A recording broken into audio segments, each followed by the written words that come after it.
right, here we are. Top of the morning to you. Or whatever time of day it is, wherever you are listening to this. D. McClung here. This is Archer Monologues. You might notice a little dead air space as I'm talking today. I don't have a background theme to kind of fill in things. If you hear me not talking and you hear silence, you can just, let's say, assume that there's a commercial running in the background very subtly. Just imagine some subliminal messages being put in your head, just like the real radio people do. As if this is not real radio. Just like you get on television when you're watching your favorite program. Subliminal messages being put in your head. So just imagine that if you hear silence. Your subconscious can still hear the message. Let's try it out. I'll just give you a little demonstration. You're an idiot. Okay, I don't know. Do you feel a little stupid now? Maybe the subliminal message needs to be repeated over and over and over and over in the background of the radio program, so that by the end of the show, you'll actually get the message in your head. You'll be like totally oblivious to the fact that I just put that thought in your head, and you believed it. Like in the movie theater, you hear the word popcorn, popcorn in the background, in the subtitling of in the programming in the movie, and just kind of piped in through the sound system, and a little bit of that popcorn smell is piped into the auditorium, the movie theater, and you're watching and you're saying, gee, I'm getting this craving for popcorn. Subliminal messaging. So, any dead space you can imagine, that's what's going on, and I'm putting thoughts in your head. Subconsciously. Subliminally. I'm not, but still, you can think so. Be aware of that, because other people are not as honest as I am. So, I want to mention a few things. Kind of jump around here a little bit. We're not going to talk about any one thing for the whole period, the whole show. The next show I will. I've got a script here that I'm going to read or recite, or whatever the word might be. Anyway, I'm going to say it, and if you're listening to the show, then, I'm guessing you'll hear it. All right. A few different things. Pardon me. All right. I just got Yahoo News on my computer here. It's late in the morning, so to speak. Here it's 12:07. It's not 12:07 now. It's 12:07 now. It's confusing. Let's not go there. Anyway, it's noon where I am. And this is a recording, so it's not 12:07 anymore. Where I am now, which is when you're listening to this, and where you are.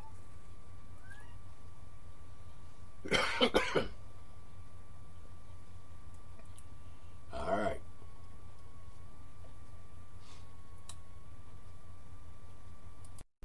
Well, surprise, surprise, I just discovered that I have a pause button on the recording machine. Awesome. That means I won't have as much dead air as I thought. So if I just run out of something to say, or kind of have a lapse in memory or lapse in thought that processes, I could just hit the pause button like this. 3, 2, 1. And I'm back. When we play this back in editing, we'll see if that leaves us a little pause sound like click off, click on. Anyway, we'll get to that. I'll take care of that, not your concern. Little technical business. All right. I got the news. I want to talk about something in the news. Now, it's not the news itself, particularly. It is the concept that words mean what they mean. And they do mean what they mean. Dictionaries tell us what the words mean. If it's a decent dictionary, it's accurate. A lot of the newer dictionaries, like the internet dictionaries, dictionary.com, for example, there's a possibility that the dictionary people that make dictionary.com tamper with the meanings of words a bit. Like, words don't mean what they used to mean, kind of thing. Damn socialists. Anyway, moving on. Let's see. So what we've got here is a phrase. I'm on the English thing here. By the way, if you don't speak English, if you think you're using words properly and you're not using them properly, and well, you're speaking babble. The American people have been, shall we say, that their brains scrambled.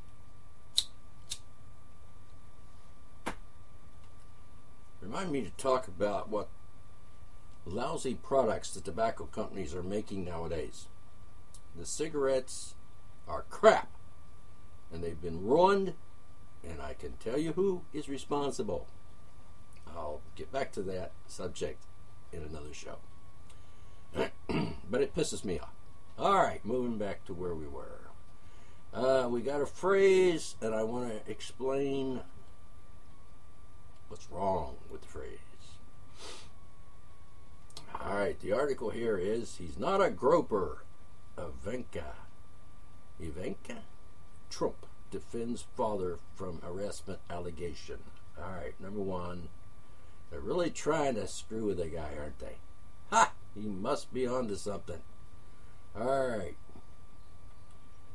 You don't go out trying to slander and blackmail and libel and defame a person unless he's onto something. If he's an insignificant idiot, fool, nincompoop, you can probably just let him make a fool of himself and screw himself up. But in the case of Donald Trump, who I do think is a bit of a lunatic, but that's not the point of my little talk here today. What I want to talk about are words. Words mean what they mean. Unwelcome romantic advances. Suppose I should open the article to read the whole thing to kind of get a perspective on this phrase. Without even doing that, I can say this. Okay, we're waiting for it. Subliminal messages going out to you right now for the next 10, 20 seconds. Subliminal. You hear it? And of course you can't hear it. It's subliminal. Alright. Article is by Colin Campbell, Deputy Politics Editor for Yahoo News, I assume. Donald Trump picked up an estimated 17 more delegates last night in Oregon, taking him closer to 1237, the number needed to clinch the Republican nomination. While his comments and alleged behavior toward women brought new scrutiny in recent days, one powerful woman is standing up for him, his daughter, Ivanka. All right. I didn't expect the video to talk. All right, doesn't matter. You get a little introduction into what this article is. Defends her father. All right, let's talk about unwelcome romantic advances. Let me tell you something. If I am being,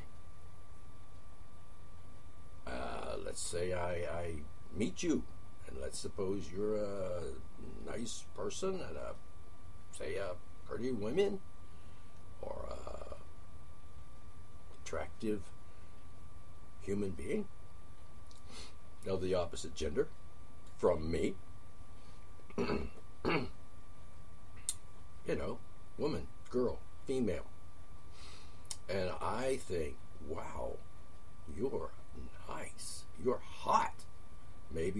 think in my mind, shit, nice tits. Oh yeah, I do use the word tits because it's a nice word.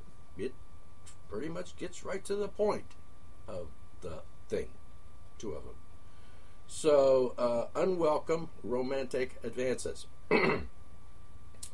Now, when I hear that, I think, one, that the woman, let's say I'm going to use myself. I'll play the devil's advocate here.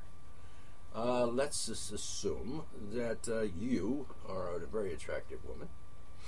And I don't mean to offend you if you're like a guy.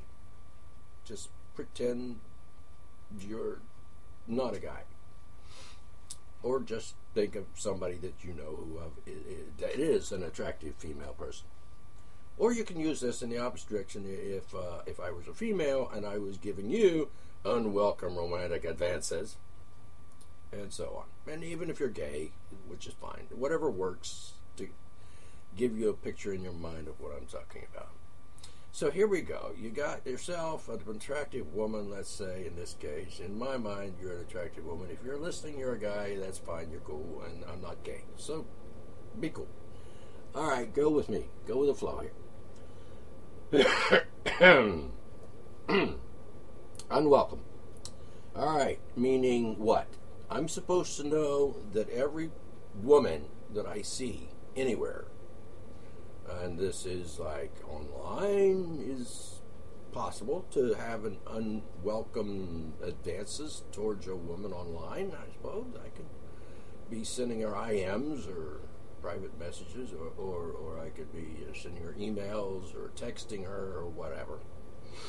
And online. And that could be, she could be saying to herself, I don't welcome him doing that. I don't want him to do that, and I just don't like him, and he's like creepy or something, which I'm not, but I've heard the word used in refers to me, but that's because some people are stupid. But we won't get into that. Let's talk about, I'll get into that later. Let's talk about unwelcome. Well, we were talking about that. So anyway, unwelcome, I'm pretty sure that means that you don't want me, to make romantic advances towards you. Well, that would apply even if you're not gay, or if you were gay, because if I was gay, which I'm not, but if I were and I was making unwelcome romantic advances towards you, a guy, then, I guess that happens in the gay world as well. That a gay person might make unwelcome advances towards another gay guy. It's possible. I'm sure it happens. In fact, it has happened to me in times long ago when I was younger and in certain situations like Atlantic City. I worked on the boardwalk there one summer. Back in '66, I believe it was. And I got unwelcome romantic advances. Actually, it was more like unwelcome sexual advances. Which is different. Really? Maybe. Maybe not. We'll get to that part of the phrase in a minute. So, unwelcome, meaning I don't want them. They are not welcome. You are not welcome to make advances towards me. Well, we're talking about you. So, if I'm making unwelcome romantic advances towards you, and you don't want me to do that, you don't like that, you don't think I'm attractive, you just you're a creepy guy, go away, don't bother me, don't talk to me, and don't make advances towards me. Okay, you could say that. Or you could just think it in your mind and wish you could say it out loud, but maybe you're just too polite. Or possibly, it really is an unwelcome advance. That's fine. You don't want me to flirt with you or make romantic advances, then cool. If you don't want, you don't want. Fine.